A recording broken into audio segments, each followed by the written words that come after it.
controlled and manipulated. The Knights of the Secret Circle, the Knights of the Golden Circle.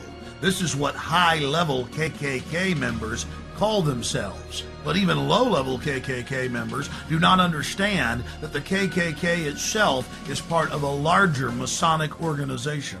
Most Masons detest the Klan, but they've never looked on their own temple walls at the paintings of Albert Pike that adorn them and asked themselves why the founder of the Klan is hanging in their temple. This is the power of hidden in plain view, a favorite trick of Luciferians. Where did this dark thinking start? This black spirituality? The central thread goes back to ancient Egypt and Babylon with the mystery schools. They knew that knowledge is power, and so secret societies were formed to guard the secrets of medicine, architecture, government, agriculture. Secret societies are nothing more than the first intelligence agencies. Knowledge had to be guarded, but over time, elites abused their control of the knowledge and used it to dominate their populations. And these same sciences of control are being used today. That's why the elite today relishes secrecy. They know that it is the fount of their power. They seek to dumb down the population, not just to hoard their secret knowledge to make us even more mindless, more domesticated, like braying sheep to the slaughter. Their religion is the science of sophistry, the science of the con artist, the science of the despot, the dictator, the tyrant, the controller, the charlatan, the liar. They come to kill, steal, and destroy. They are parasites. They are anathema to free, dynamic human societies. Know your enemy. Stand up for love and life and family and resist the New World Order and the Babylonian slave state our enemies are attempting to construct. If you want to search for the Antichrist, I suggest you start at the Pentagon. Now, if you look at a satanic pentagram, every Masonic lodge and every church of Satan somewhere in the building has a five-pointed satanic pentagram. And if you look at the satanic pentagram, in the center of the pentagram, you see a pentagon. And the Pentagon building itself is a grandiose piece of occult architecture. And the United States, and indeed many cities around the world, are full of occult buildings. The Pentagon is orientated towards the north. This, traditionally in magic terms, is the point on the compass where the god of war, or the spirits of war, are invoked, at the north point of the compass. If you look at an aerial picture of the Pentagon, you'll see that it's a pentagon, inside a pentagon, inside a pentagon, inside a pentagon. And this is symbolic of the way secret societies set themselves up with an outer circle of members, and then you have the inner circle, and then you have the inner core. Washington, D.C. is a fascinating place to explore once you've learnt the signs and all the symbols of Freemasonry and satanic groups such as the OTO. What Washington, D.C. is fashioned after an Egyptian necropolis. And an Egyptian necropolis in the ancient era of Egypt, the Pharaonic dynasty of Egypt. An Egyptian necropolis is a temple for the dead. And what Washington, D.C. is a modern version of an ancient Egyptian temple for the dead, but this is now a temple of death. And if you want to look for satanic inspired architecture, look no further than the Washington Monument. It's proportioned after the giant obelisks of Egypt, and its height above ground is 555 feet. But it's anchored, obviously, into the ground just over 100 feet deep. The foundation runs 111 feet, about 20% of the height of the overall building above ground. If you add 20% onto 555, you end up with 666. The Washington Monument is 666 feet in totality. The other aspects of Washington, D.C. are typically Masonic. The small roads within the parklands surrounding the White House have been exposed by David Icke and many other authors as making up the shape of an owl, which is the symbol of Bohemian Grove in California, the Bohemian Club. An owl sitting on the top of a pyramid, and of course the pyramid is one of the symbols that was used by the Bavarian Illuminati. And the whole of Washington, D.C. is this modern temple for death. And the death management center is the Pentagon. The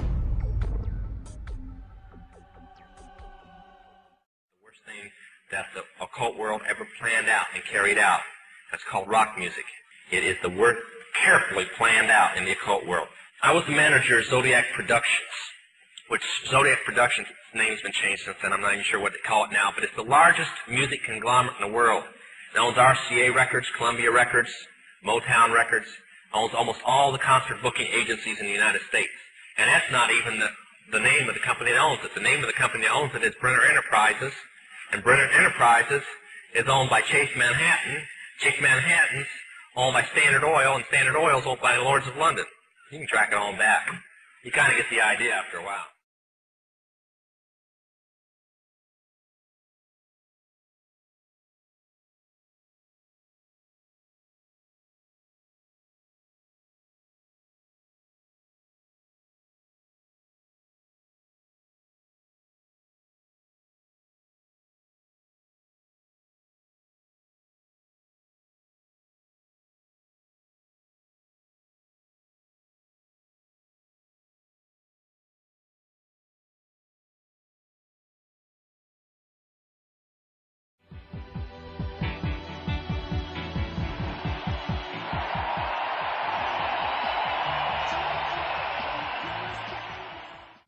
Bono, U2's lead singer, has repeatedly assumed the role of Lucifer in his music in, for example, the Fly character, which was an allusion to Beelzebub or the Lord of the Flies.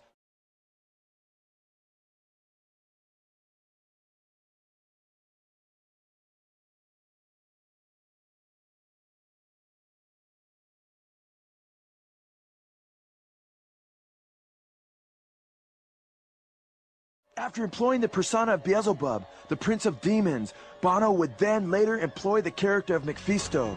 During the Zoo TV tour, Bono revealed his new satanic persona in Mephisto as he proudly pranced around the stage with satanic horns upon his head. Bono stated that Mephisto is an extension of his Fly persona. The concept of Mephisto was taken from a German film by a U2 make it clear as to just what God they are serving in songs like God's Country, when they declare, quote, "I stand with the sons of Cain."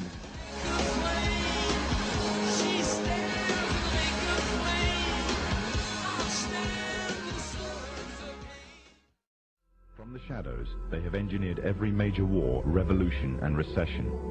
They control everything you read, everything you hear, and everything you see. They have managed to indoctrinate an entire populace to their way of thinking and have infiltrated key positions in places of authority. And it is from the shadows that they have created a new political order, a new economic order, and more sinister, a new religious order. So they have a plan to give us a new age, world, global occultic religions.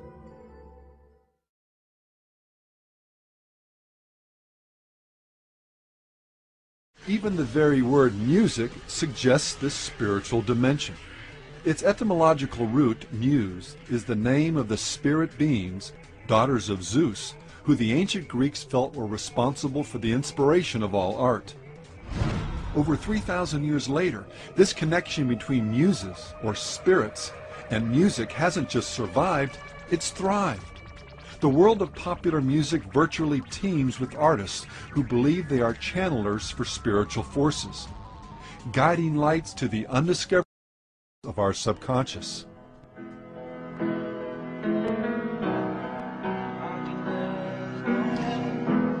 Often these spirits are credited with helping inspire or even compose a particular song. John Lennon, for example, has stated, "When the real music comes to me, it has nothing to do with me, because I'm just a channel. It's given to me, and I transcribe it like a channel."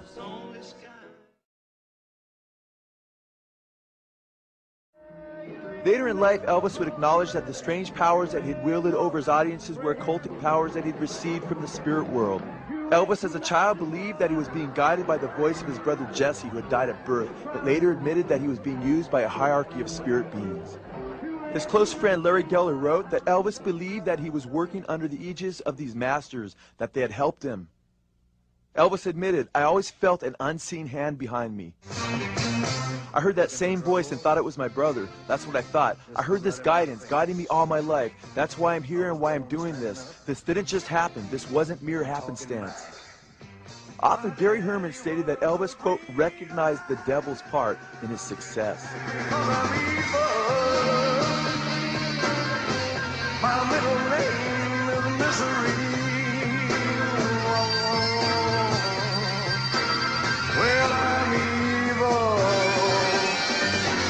so don't you mess around.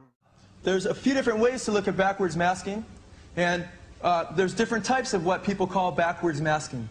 I'm not talking really about backwards masking, I'm talking really about backwards messages. In fact, one way to do it, which wouldn't require demons or higher intelligences to intercede, would be just to take straight words, take 7 or 8 words in a song, and reverse them. And then when you played it backwards, you would hear those words. But when you heard it forwards, what would you hear? You'd hear something backwards. It wouldn't make sense.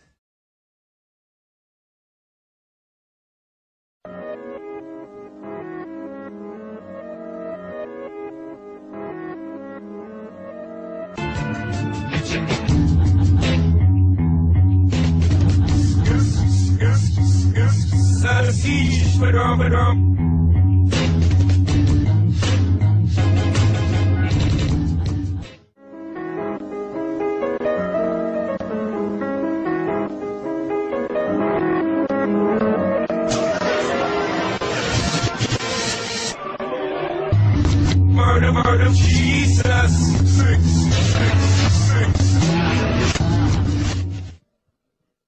So when people talk about how backwards masking is done in the studio, yeah, that kind of backwards masking is done in the studio. No problem. That's not what we're talking about. We're talking about when you hear music and lyrics forward, and then you hear those same lyrics backwards, and it's a message forward, and those same words are a message backwards. Okay? And we're not talking about 1 or 2 words. We're talking about sometimes over 15 words straight. We're talking on Stairway to Heaven right around 30 words. Okay? And we're not only talking about that, we're talking about a song that wasn't engineered to be heard backwards, but came right from the spirit world automatically.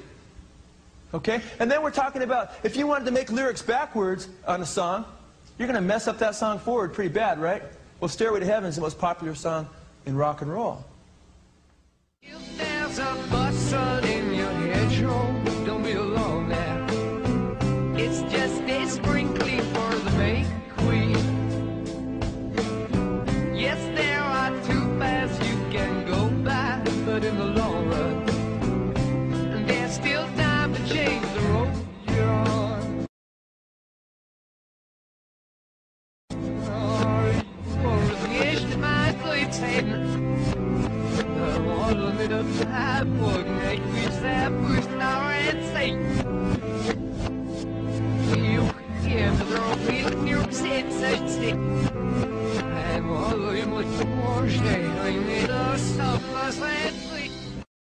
Led Zeppelin's Robert Plant felt that their most popular song, Stairway to Heaven, was given in much the same way.